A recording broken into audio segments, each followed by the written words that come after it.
Welcome to this review of IPSASB's activities during 2021. It's been a challenging year for all of us as a result of the pandemic, but I think it has been a productive year for IPSASB as a board. We've published 6 exposure drafts, approved the final standard on leases, and we've also published proposals on new projects to add to our work programme during 2022 and 2023 as space becomes available in our work programme. I'm particularly proud of the progress we've made on leases and natural resources, as well as on revenue and transfer expenses. This progress during the year has very much been dependent on the strong input that we've had from our members, technical advisors and observers, and of course the staff. And I'd like to thank everyone for their hard work during the period.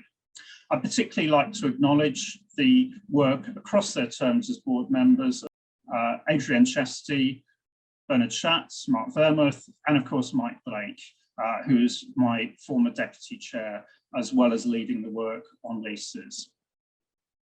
2022 promises to be another challenging year, but I think we should make a lot of good progress on revenue and transfer expenses and also towards finalisation of our measurement suite of standards. So I look forward to working with everybody during that period, including our 4 new board members.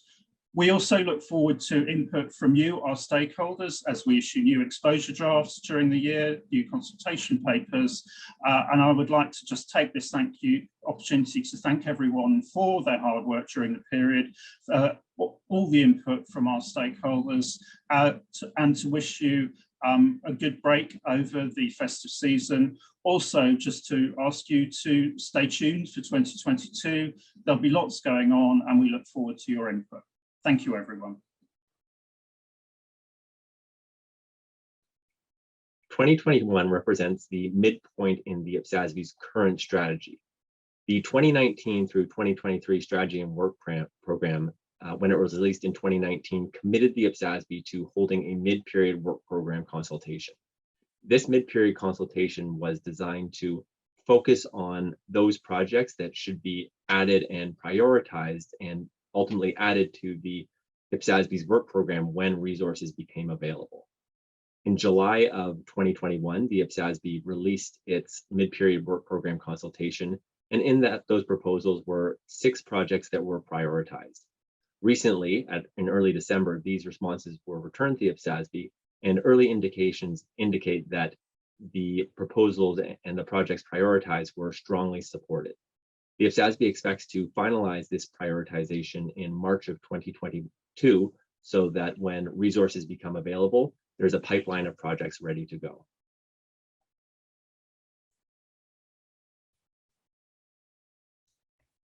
The board received over 200 comment letters in response to its 3 exposure drafts for the revenue and transfer expense projects: ED70, revenue with performance obligations; ED71, revenue without performance obligations; and ED72, transfer expenses. IPSASB has made significant progress discussing principle-related issues noted by constituents and made key decisions for the proposed standards. These decisions have refined and clarified the accounting principles and concepts for both projects, including but not limited to binding arrangements and their enforceability, the distinction between present obligations and performance obligations for revenue accounting, the removal of the distinction of transfer expenses with and without performance obligations for transfer expenses accounting, and refining the principles relating to recognition of a liability in revenue or an asset in transfer expenses when the transaction arises from a binding arrangement. IPSASB's decisions will also improve the overall structure and presentation of the proposed IPSAS to better reflect these refined principles and the prevalence of different types of transactions in the public sector, and overall improve the usability of the proposed standards.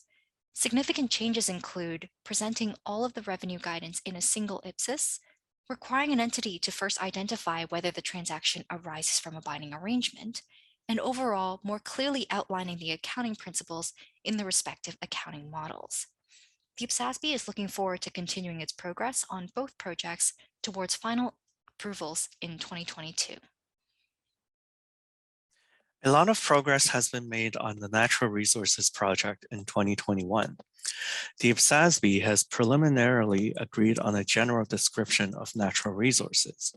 To be a natural resource within the scope of a project, an item has to be a resource under the IPSASB's conceptual framework. In addition, the item has to be naturally occurring, and it has to be in its natural state. For now, the project is focused on tangible assets, as intangible items may be considered in the future project. If an item is not in its natural state, then the preliminary view is that it is likely to be covered by an existing IPSAS, such as the standards on inventory or agriculture. To determine if an item is in its natural state, the IPSASB has brought in the concept of human intervention, which is defined as modification of the item's quantity and/or quality. In practice, this concept may be difficult to apply, so the consultation paper will have a specific matter for comment, asking constituents for what guidance they think will be helpful in this area.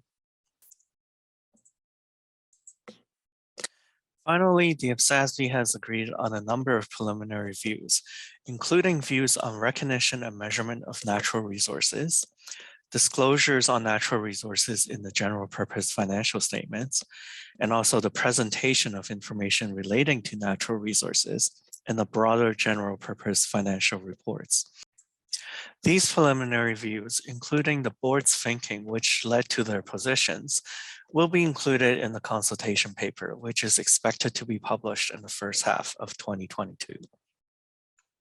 2021 proved to be an eventful year for the measurement project. In the first half of 2021, the IPSASB released 4 related exposure drafts. Exposure Draft 76, updates to the measurement portions of the conceptual framework. Exposure Draft 77, measurement. Exposure Draft 78, property, plant, and equipment. And Exposure Draft 79, non-current assets held for sale and discontinued operations. These related exposure drafts included several proposals, the most ambitious of which was related to a public sector measurement basis. This public sector measurement basis was developed in response to constituents' concerns raised earlier in the project that fair value, while relevant to the public sector, was not necessarily applicable to all public sector assets. Those constituents argued that it was not relevant to assets held for their service capacity or those assets that are really held to provide services. So this would include schools, hospitals, roads, anything that's really held by a public sector entity to provide a service. In response to these exposure drafts, in late October, the IPSASB received 165 responses. These responses in general were strongly supportive of all the proposals in the exposure drafts. However, these respondents did indicate that they encouraged the IPSASB to clarify and improve the guidance on the public sector measurement basis. As a result, I foresee 2022 being a very interesting year as a result to the public sector measurement basis for IPSAS. The IPSASB's Leases project had a very successful year in 2021. In the beginning of 2021, the IPSASB published Exposure Draft 75 Leases. ED 75 proposed a right-of-use model for lessees and a risks and rewards model for lessors aligned with IFRS 16 leases as part of phase 1 of the Leases project. At the same time, the IPSASB also published for the first time a request for information on concessionary leases and other arrangements similar to leases as part of phase 2 of the Leases project. As a result of the strong support for the proposals in ED 75, the IPSASB proceeded with those proposals and approved at the December meeting IPSAS 43 leases with an effective date of January 1st, 2025, with earlier application permitted, closing in this way phase 1 of the Leases project. At the December meeting, the IPSASB also started a preliminary review of responses to the request for information, which showed a prevalence in the public sector of the transactions included in the request for information. Stay tuned for the next developments on phase 2 of the Leases project in 2022. The IPSASB undertook a project to develop an IPSAS that addresses the accounting and reporting requirements for public sector retirement benefit plans. That is, retirement benefit plans for public sector employees. Currently, there is no IPSAS that addresses the accounting requirements for these plans. Therefore, there is a gap in the literature. The objective of this project is to improve the accountability and transparency of retirement benefit plans by requiring the obligation for promised retirement benefits to be presented on the face of the Statement of Financial Position. This will also establish whether a retirement benefit plan is funded or unfunded. This is important information for users of these financial statements because it will bring to light the amount a government entity owes for retirement benefit obligations for its employees. This IPSAS will be adapted from IAS 26, Accounting and Reporting by Retirement Benefit Plans, but will remove some of the optionality that is in that standard. An exposure draft is expected to be issued in Q1 of 2022, with the final pronouncement scheduled for approval in December of the same year. During 2021, the IPSASB developed an improvements project to address general improvements to IPSAS and IFRS alignment improvements to IPSAS. The most important improvements in this project are the amendments related to the interest rate benchmark reform. Improvements to IPSAS 2021 was approved at the December meeting with an effective date of January 1st, 2023, except for the interest rate benchmark amendments that will be included in IPSAS 29 financial instruments, recognition and measurement. But all amendments are permitted to be early applied. Improvements to IPSAS 2021 will be published in January 2022. Stay tuned. I hope you found this 2021 year-end summary insightful. It's been a busy year.